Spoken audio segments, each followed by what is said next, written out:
That's the closing bell on Wall Street, and now it's Market Domination Overtime. Jared Lickery going to be along in a moment to get us up to speed on the action behind today's trade. In the meantime, let's take a look at what's going on with the major averages here as we close things out. It looks like it's going to be a photo finish here with maybe the Dow finishing higher by 4 points. We'll wait for the numbers to settle out, but it looks like that's where we are.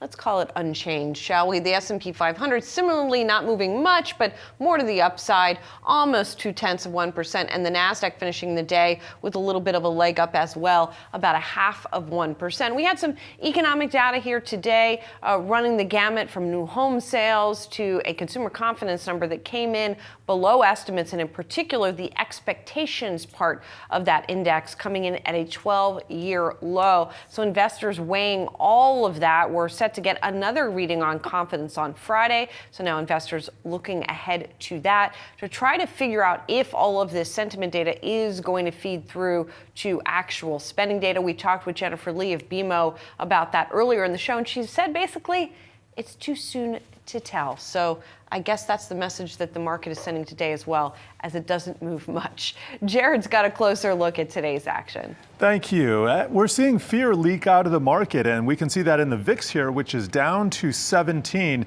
That was as high as almost 30 just a week or two ago. And let's take a look at the 1 month chart. There's that peak right there. That's a closing level. Intraday, it hit about 30. And now it is closer to the lower levels of the year. We'll call that a range in here that it has fallen into. So that's good news for risk markets. Of course, it could shoot back up, but for the time being, we're seeing just some fear evaporating. And we can also see that in the sector action, which is more green than red. And what we have in red here is mainly the defensive sectors. So you got utilities down 1.6%, healthcare, which is sometimes defensive, that's 1.3% down, real estate and staples, those round out the underperformers and the bottom dwellers there. Also materials and industrials underperforming, but not by a large amount. We didn't see that much action in the S&P 500 today. And we can see the winner here, clearly, communication services. And that's an Alphabet story. That's also some others like Meta in there. Consumer discretionary did well. That's Amazon and Tesla. And then the financials, energy and tech. Those round out the top level. So let's take a look at the NASDAQ 100. You can see more green than red here, even in the mega caps. Tesla up about 3.5% today. NVIDIA down just a little bit, 0.6%. And I was mentioning communication services as a big winner. Alphabet and Meta each up more than 1%. And if I go to the leaders here today, you can see Mag 7 ETF, that is up top. That is up 1.2%. We also have software doing well, New York FANG, and ITA. I don't talk a lot about this, but this is a aerospace and defense ETF that hit a record high today. And you can see this has been a very steady uptrend that we've seen since the beginning of this, well, not quite then, since the resumption of the bull market in October of 2023. And even in the latest drawdown, where the market was entering correction, it did not get hit that broadly. So defense is actually a defensive sector. How do you like that? We can also see what's happening inside smaller tech, and we can see Tesla, the big one, up, but more green than red there. So nice to see a little bit of a comeback today, and we'll see if this fledgling rally has any legs, guys. Thank you, Jared. Markets taking a bit of a breather. Stocks wavering after weak consumer confidence data, with the major averages closing near the flat line. Joining us now is George Young, Villary & Company Portfolio Manager. George, it is good to see you. So help us make sense of this market, George. We had that bounce, and then the questions began to bubble up. Well, maybe the worst of this recent pullback is behind us, but then we just kind of sort of waver here today, George. Listen, we have plenty of questions and uncertainty still about, you name it, tariffs and trade, the economy. I'm curious how you're thinking about it, George, and what you're telling clients. Well, the main thing is we're thinking long term. We always have, we always will. And that's what investors really should do. This is not a short term game. This is not going to the casino, making your bet, exiting after a couple hours. This is your livelihood. This is your retirement. It's very important to think long term about that. And whether you're talking about a taxable account or a retirement account, you've got to think that over the long term, stocks have outperformed. And I think they very much will continue to outperform. So it's going to be lumpy. But again, if you think about the long term, you think about what stocks can do best during all these cycles. We have several stocks that we're very confident in. I'm not going to promise they're going to double overnight. But long term, they have moats that they've built, whether they're through patents or with a good degree of suppliers and customers that they can count on. So I think that's the way investors should react nowadays. Don't think about the short term. Don't think about who's in the government. Don't think about who's in Congress. Don't think about the tariffs. So you can worry about that all day long. Chicken Little. You don't want to do that. George, would you carve out an exception, though, for folks who are closer to retirement, say in the next 2 to 4 years? And would you advise them to pay a little bit more attention to those cross currents if they're seeing and alarmed by seeing some of their savings that they're going to need soon fading away to some extent? Right. Well, don't forget that just because somebody's about to retire means that they have to think about making an immediate change. That money's got to last them a long time. So let's talk about somebody who's 62. They plan to retire at 65.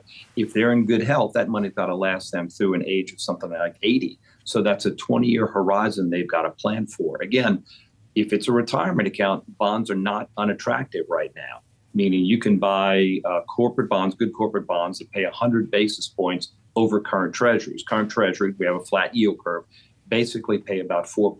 So you can get 5%. 5% on a consistent basis is fairly good if you're talking about the next 5 or 10 years. Otherwise, you have to think about inflation. If that's the case, inflation is less affecting of stocks than they are of bonds. George, I'm also curious to get your take on small cap stocks. You argue here, George, that they're looking cheap. Yep, I do think so. They're looking cheap, and also they've underperformed. If you look at last year, the S&P was up about 25%. Small cap stocks were up 11%. That logic tells you at some point there's a regression to the mean. So at some point, there's going to have to be a recognition that stocks are cheaper on a valuation stock standpoint, PE ratio, et cetera. The small cap stocks have been cheap for some time. Last year's illustrative. All of a sudden this year, in the first quarter of this year, the S&P is down about 2% right now. On the other hand, the S&P minus the Magnificent Seven stocks is up about 2%. So there's been a big sea change in that, and that's not atypical. Stocks go through rotation. And so to go back to what you were talking about as well about, sort of the long-term steady things that you want to be invested in right now. Give us some examples there. Small caps as a sector, but I know that you have some individual picks too. Sure. What do you think sort of epitomizes those characteristics you're talking about? Well, I'll give you a good example. One is Atlas Energy. They operate in the Permian Basin. They have the most boring product possible, sand. What could be great about sand? Sand is a necessary component to be able to frack wells in West Texas, in the Permian Basin specifically. So right now, to move sand, it's obviously very heavy. You need a lot of it. It's got to move from place to place. It's expensive to move. It's dangerous. So what they did is come up with a brilliant solution to create something called Dune Express. It's a 42-mile conveyor belt. It's the largest one in the United States. They move sand safely, cheaply, and efficiently to a place that needs it. So wonderful, cheap stock, selling like 10 times next year's earnings, and it pays about a 4.5% dividend while you wait. How about Freeport-McMoRan, George? Why is that one I want in my portfolio? There is no substitute for copper. So if somebody needs copper, whether it's for an electric car, a dishwasher, whatever it may be, for utilities that need to be rebuilt after fires, for instance, you have to have copper. And unfortunately, copper is in the worst places you can imagine, but it's got a 90-year reserve life, generally speaking. So copper is necessary. Copper is used. There's no substitute. Freeport happens to be one of the largest in the world. It pays about a 1.5% dividend while you wait.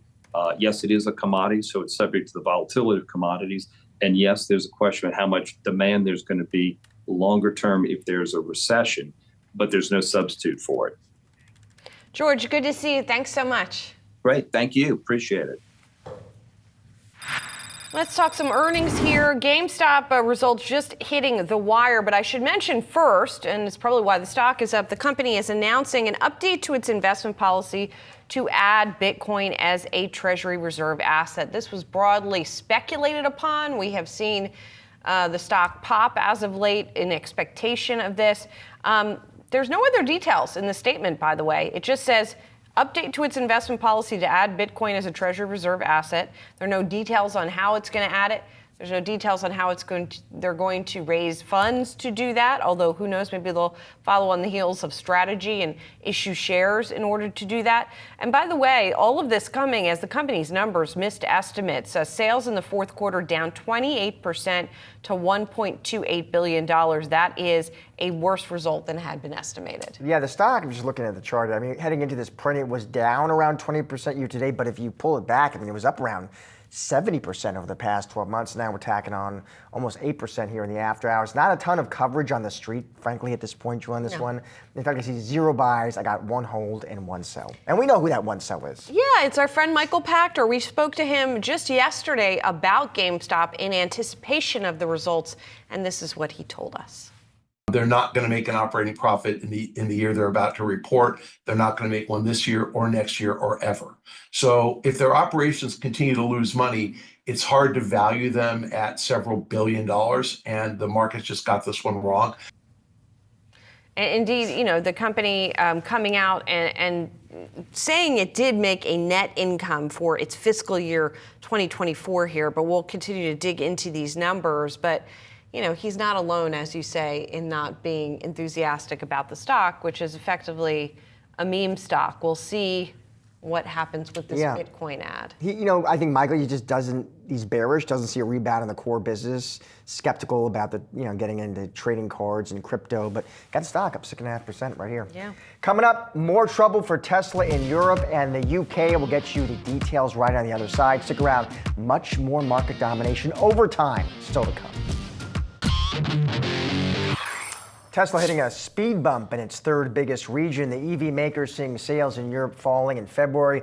Yahoo Finance's Praz Subramanian joins us now with the very latest. Praz. Hey, Josh. Yeah, so the European Car Association talking about how a little bit more confirmation here of trouble in Europe for Tesla. Like you mentioned, February sales down there, and also for the first 2 months of the year, almost over 43% for January and February. Meanwhile, overall EV sales were actually up 26%.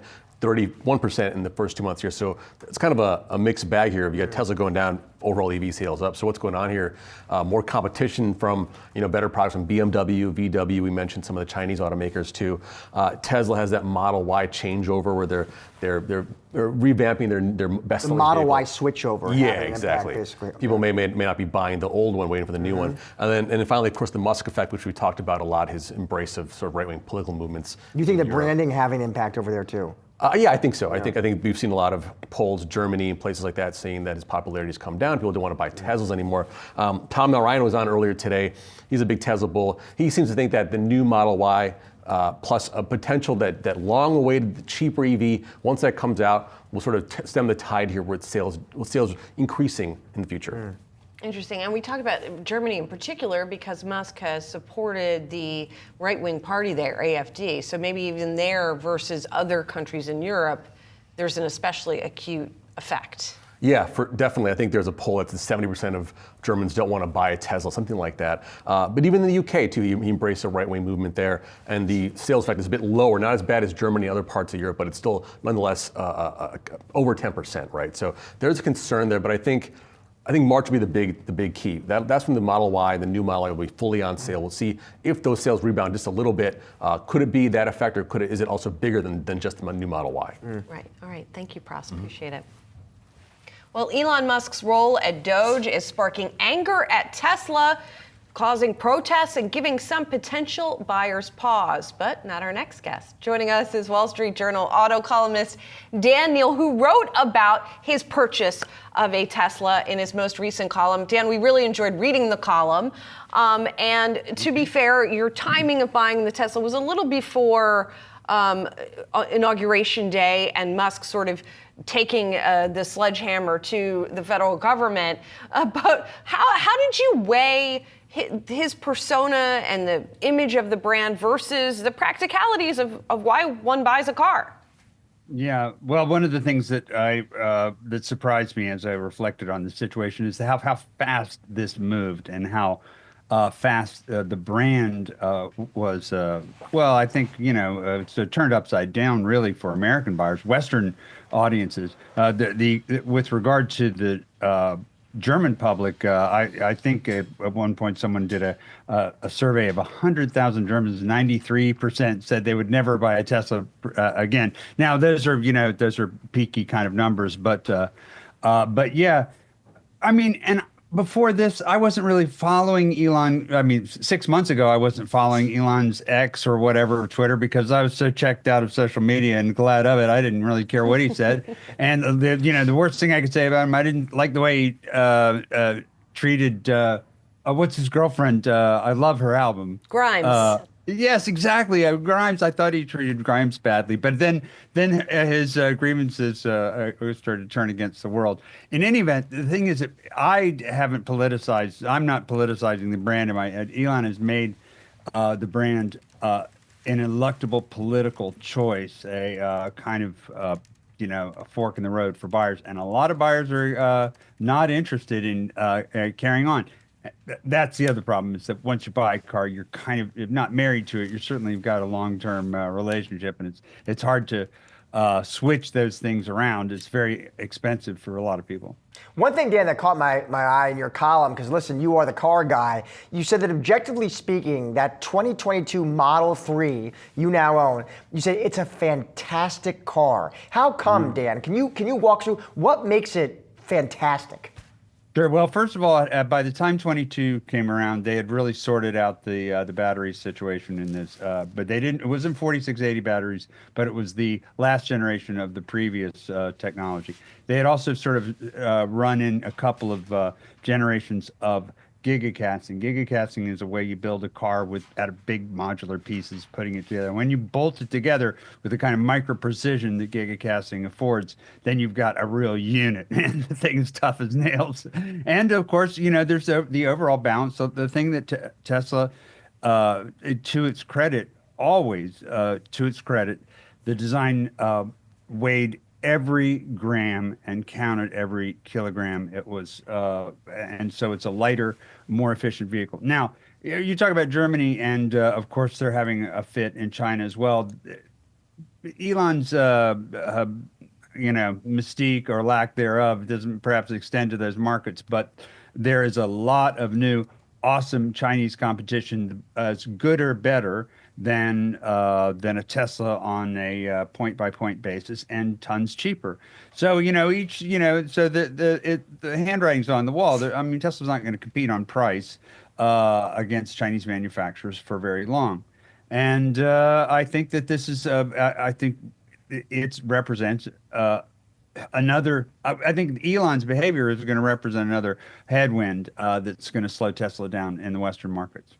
Dan, I'm really curious what kind of feedback you got on that column, both supportive and not supportive on your decision to buy. It was 50-50. Somebody accused me of doing a Dixie Chicks thing. That's what it was. I was kind of got both sides around up. But no, I mean, one thing you said, it was not without pause. I gave this a lot of thought. First of all, I thought, is it egocentric to think that I could make a difference? Is that not inflating my own sense of centrality in the world?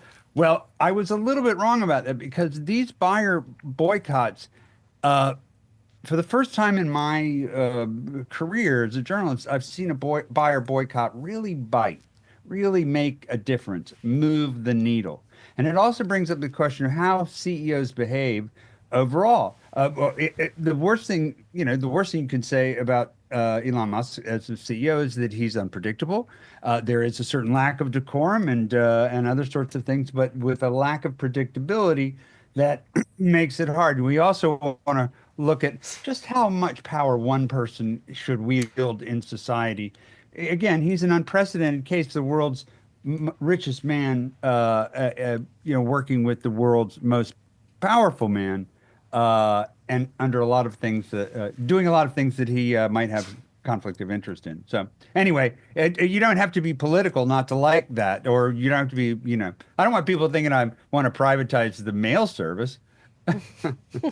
So Dan, we've had financial analysts who cover Tesla, and they made the argument. I'm curious to run it past you. They put out there, maybe there could be actually, Dan, a backlash against the backlash. The idea being there could be out there a not insignificant number of Americans who are actually kind of appalled at what they're seeing, Dan, in terms of the vandalism, attacking Teslas, torching supercharger station, and they decide, you know what, maybe I'll actually step in and support Musk and his company. What do you make of that possible argument? I think it's mostly optics. I think the incidences of violent vandalism, more extreme in Germany, and certainly more extreme directed at the Berlin Gigafactory. Holy mackerel. These people got downright militant with the Gigafactory. And I think it's, remember, we're talking about millions of cars and hundreds of millions of people over, months and years. So the behavior is, I don't think there'll be a backlash. Here's a positive. How about this? I bought an electric car, and I've always supported electrification, and I have a conservative case for electrification. That is self-reliance, that is independence, that is free of market influences, that is free of foreign influences as far as energy is concerned, a closed cycle that involves a house battery, a car, and a solar panel. That's the conservative argument for electrification. And by the way, the cars are way better. But besides that message might possibly leak through. But again, what Elon's doing, in terms of alienating people, it transcends politics and policy, I think. And as far as the damage to the brand, I think Camelot's pretty well over. Yeah, and as many people have observed, the thesis that you were just talking about with electrification is one that would naturally appeal to liberals if he wasn't pushing them away. Dan, I think that's... Of course, really, Emerson, Thoreau, the transcendentalists, everybody, there are people out living on, they want to be off-grid. This is off-grid. This is the only way. Let me put it this way. There's a lot of ways to make electricity, and there's only one way to make gasoline, and it's dirty.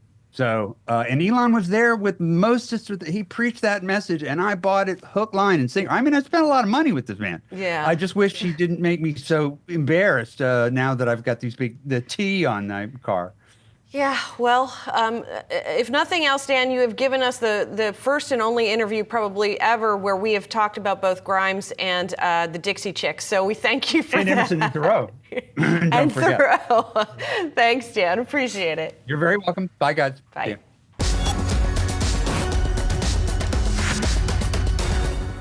Time now to watch Wednesday, March 26th. Starting off on the earnings front, we're going to be getting some reporting tomorrow, including Cintas, Dollar Tree, and Chewy. Dollar Tree announcing results for the fourth quarter before the markets open. Analysts expecting that company's comparable sales to slow for the quarter, but same-store sales growth to see an uptick driven by a larger selection at different price points. Sticking with earnings, Chewy also getting set to report its fourth quarter results before the opening bell. Analysts anticipate the company will report its biggest sales jump for the year for the fourth quarter. That's in line with previous guidance for the quarter, the boost being driven by a turnaround in customer numbers. And taking a look at the Fed, we're going to be getting a round of Fed commentary from Presidents Neil Kashkari and Alberto Musalem. This coming after comments from Atlanta Fed President Raphael Bostic yesterday. Bostic saying he now sees only one rate cut this year due to tariffs. That'll do it for today's Market Domination Overtime. Be sure to come back tomorrow at 3 p.m. Eastern for all of your coverage leading up to and after the closing bell. But don't go anywhere. On the other side of the break, it's Ask You for a Trend. I've got you covered for the next half hour with the latest and greatest market move stories so you can get ahead of the themes affecting your money. Stay tuned.